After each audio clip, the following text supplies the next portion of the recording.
پاکستان کے ذریعے ایران مذاکرات میں پیش رفت ہو رہی ہے۔ امریکی صدر کی تصدیق، کہا ایران کے ساتھ ڈیل جلد ہو سکتی ہے۔ ایران نے کئی پاکستانی پرچم بردار جہازوں کو گزرنے کی اجازت دی۔ جہاز گزرنے میں ایرانی اسپیکر کی اجازت شامل تھی۔ ایک طرف مذاکرات کی باتیں تو دوسری طرف زمینی کارروائی کی دھمکی، کہا ایران کے خلاف مختلف آپشنز پر غور کر رہے ہیں۔ امریکہ خارق جزیرے پر قبضہ کر سکتا ہے۔ خارق جزیرے کو انتہائی آسانی سے حاصل کیا جا سکتا ہے۔ فورسز نے اب تک ایران میں 13,000 اہداف کو نشانہ بنایا۔ مشتبہ خامنائی کی صورتحال غیر واضح ہے۔ ان کی پہلی اور دوسری قیادت ختم ہو چکی، تیسری قیادت ذمہ دار لگتی ہے۔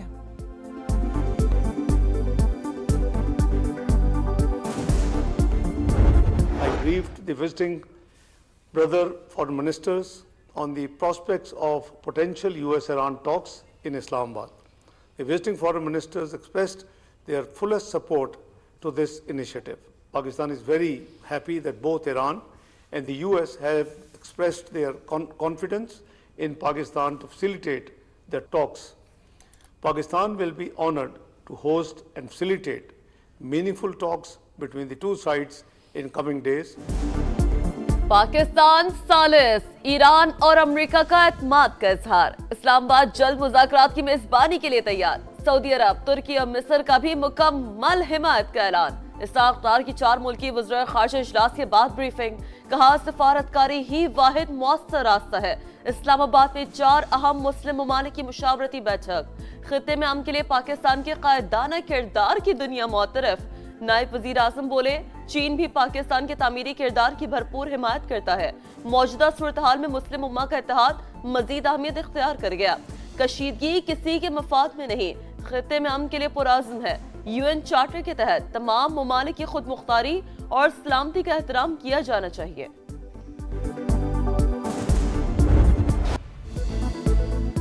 مشرق وسطی میں جاری جنگ ختم کرانے کے لیے اہم مسلم ممالک ایک پیج پر۔ وزیر اعظم سے سعودی عرب، ترکی اور مصر کے وزرائے خارجہ کی ملاقاتیں، سفارتی کوششوں پر تبادلہ خیال۔ فیصل بن فرحان سے ملاقات میں وزیر اعظم کا سعودی عرب کی مکمل حمایت کا عزم، کشیدگی کے خاتمے کے لیے اجتماعی کاوشیں ناگزیر قرار، کہا پاکستان، ایران، امریکہ مذاکرات کے لیے مثبت کردار ادا کرتا رہے گا۔ امن و استحکام کے لیے مشترکہ کوششوں اور قریبی روابط جاری رکھنے پر اتفاق۔ ملاقاتوں میں اسحاق ڈار اور مشیر برائے قومی سلامتی لیفٹیننٹ جنرل محمد عاصم ملک کی بھی شرکت۔ معزز مہمانوں کا وزیر اعظم اور فیلڈ مارشل عاصم منیر کی کاوشوں کو خراج تحسین۔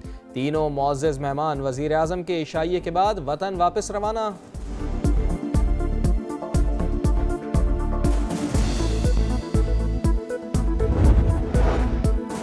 ترک، سعودی اور مصری وزرائے خارجہ سے ملاقات کر کے خوشی ہوئی۔ وزیر اعظم کا ایکس پر پیغام، کہا ملاقات میں کشیدگی روکنے کے لیے مشترکہ کوششوں پر زور دیا۔ جنگ سے ایران سمیت کئی مسلم ممالک میں جانی و مالی نقصان ہو رہا ہے۔ ترکی اور مصر کے گراں قدر تعاون کو سراہتے ہیں۔ ایران امریکہ کو مذاکرات کی میز پر لانے کے لیے کردار ادا کرنے کے لیے پرعزم ہے۔ فیصل بن فرحان سے ملاقات میں سعودی ولی عہد محمد بن سلمان کے لیے نیک تمناؤں کا اظہار۔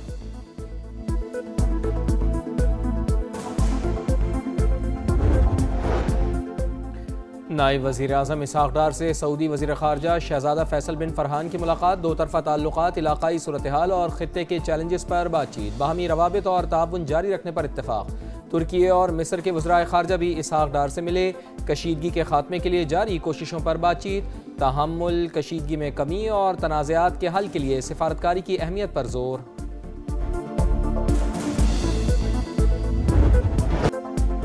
امریکہ اور اسرائیل کے ایران پر حملے جاری۔ مہر آباد ہوائی اڈے پر شدید بمباری۔ تہران کے جنوبی علاقے میں بھی فضائی حملے۔ تبریز میں پیٹرول کیمیائی پیداوار کی یونٹ پر بم برسائے گئے۔ عالمی توانائی ایجنسی کی خنداب پلانٹ پر حملوں کی تصدیق، واضح کیا کہ شدید نقصان کے باعث پلانٹ آپریشنل نہیں رہا۔ خنداب پلانٹ کو 27 مارچ کو نشانہ بنایا گیا تھا۔ اسرائیل کی لبنان میں وحشیانہ بمباری جاری۔ UN امن دستوں کے ہیڈ کوارٹر پر بھی حملے، ایک اہلکار جاں بحق، متعدد زخمی۔ لبنانی میڈیا کے مطابق بیس پر تعینات انڈونیشین امن دستوں کو نشانہ بنایا گیا۔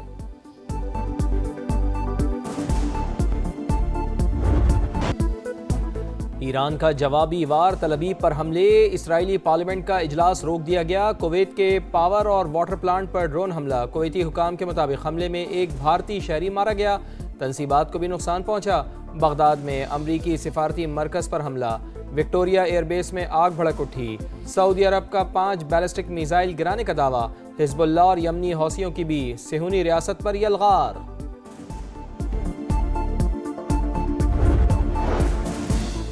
امریکی خصوصی فورسز کا دستہ مشرقی وسطی پہنچ گیا، تعداد 50,000 سے زیادہ ہو گئی۔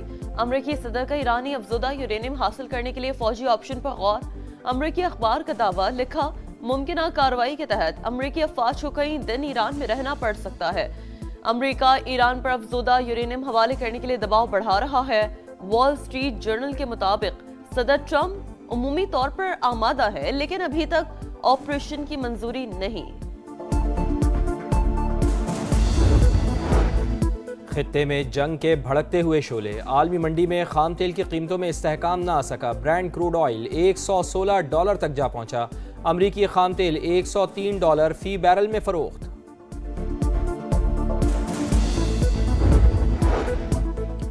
امریکہ کھلے عام مذاکرات کی بات کرتا ہے اور خفیہ طور پر زمینی حملے کی منصوبہ بندی کر رہا ہے۔ ایرانی اسپیکر کا دعویٰ، واضح کیا کہ ایرانی فوج امریکی زمینی فوج کا سامنا کرنے کے لیے تیار ہے۔ ایران پر کسی بھی زمینی حملے کا بھرپور جواب دیا جائے گا۔ ایرانی وزیر خارجہ کا بھی سخت رد عمل، کہا امریکہ اور اسرائیلی تعلیمی اداروں کو نشانہ بنا رہا ہے۔ یونیورسٹیوں پر حملوں سے علم کا سلسلہ رکے گا نہیں۔ پاکستان ایک بااعتماد ثالث کے طور پر سامنے آ رہا ہے۔ اب ون ون سچویشن یہ ہے کہ نیوکلیئر کے اوپر ڈیل ہو جائے، 2 چیزیں امریکہ کو مل سکتی ہیں ریئلسٹکلی، اور 2 چیزیں ایران کو مل سکتی ہیں۔ 8 مہینے ایران اس جنگ کی تیاری کرتا رہا۔ یہ فوجیں اتارنے والی جو بات ہے نا، یہ وہ ایک بڑی اور سنگین غلطی امریکہ ایران میں نہ کر دے۔ یہاں سے پیسہ باہر جانا شروع ہو گیا ہے تو حکومت کی نااہلی ہے۔ $10 قیمت پاکستان میں بڑھتی ہے تو $250 ملین ماہانہ کا ہمیں ایکسٹرا دینا پڑتا ہے۔ مشرق وسطی سے جنگ کے خاتمے کے لیے پاکستان نے امن کی شمع تھام لی۔ ایک طرف تہران سے رابطے، دوسری طرف واشنگٹن کے لیے پیغامات۔ پاکستان کے قائدانہ کردار پر سما سچویشن روم سے نان سٹاپ بڑی کوریج۔ بدلتی صورتحال پر لمحہ بلمحہ رپورٹنگ۔ پاکستان اسٹریٹجک ثالث کے طور پر ابھر رہا ہے۔ اسرائیل کے جنگی عزائم کو روکنے کے لیے مضبوط ممالک کا اتحاد ضروری۔ ایران امریکہ کے کہنے پر اپنا میزائل پروگرام نہیں چھوڑے گا۔ سینئر دفاعی ماہرین اور مبصرین کے جاندار تجزیے۔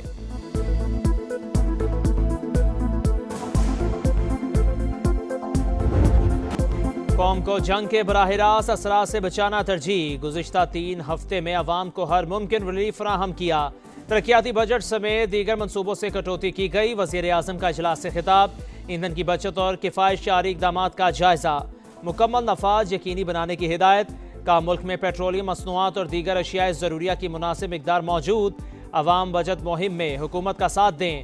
دفاتر اور کام کی جگہوں پر ٹیلی کانفرنسنگ کو ترجیح دی جائے۔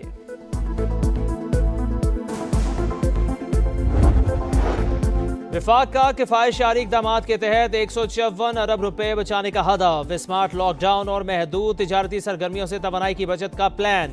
موٹر سائیکل اور رکشہ صارفین کو پیٹرول پر مخصوص سبسڈی دی جائے گی۔ حتمی فیصلہ اعلیٰ سطح مشاورت کے بعد کیا جائے گا۔ پاکستانیوں کی بیرون ملک موجود دولت واپس لانے کی کوششیں۔ روشن ڈیجیٹل اسکیم میں سرمایہ کاری سمیت مختلف تجاویز زیر غور۔ پی آئی اے کا برطانیہ کے لیے براہ راست فلائٹ آپریشن بحال۔ 6 سال بعد پہلی پرواز اسلام آباد سے لندن پہنچ گئی۔ ہیتھرو ایئرپورٹ پر مسافروں کا استقبال۔ پروازوں کی بحالی، دونوں ملکوں کے درمیان بہترین تعلقات کی آغاز۔ جلد کراچی سے بھی فلائٹ شروع ہونی چاہیے۔ جین میریٹ کا تقریب سے خطاب۔ بانی پی ٹی آئی کی اہلیہ بشرا بی بی کا ڈیالہ جیل میں طبی معائنہ۔ دائیں آنکھ میں دھندلے پن اور سر درد کی شکایت پر ادویات تجویز۔ 4 ہفتے بعد دوبارہ چیک اپ کی ہدایت۔ دادو میں ہائی پروفائل تحریر قتل کیس کا محفوظ فیصلہ آج سنایا جائے گا۔ ضلع بھر میں سیکیورٹی ہائی الرٹ۔ رباب چانڈیو انصاف کے لیے پر امید، کہتی ہیں نظام ثابت کرے گا کہ طاقتور کو بھی سزا ہو سکتی ہے۔ 8 برس پہلے رباب کے والد، دادا اور چچا کا قتل ہوا۔ پیپلز پارٹی کے 2 ایم پی اے سمیت 8 ملزمان نامزد، 4 ملزم ضمانت پر اور 4 جیل کسٹڈی میں ہیں۔ کیس کی 380 سماعتیں ہو چکی۔ کراچی میں ہیوی ٹریفک وبال جان۔ کورنگی بلال چورنگی میں واٹر ٹینکر نے موٹر سائیکل کو روند ڈالا۔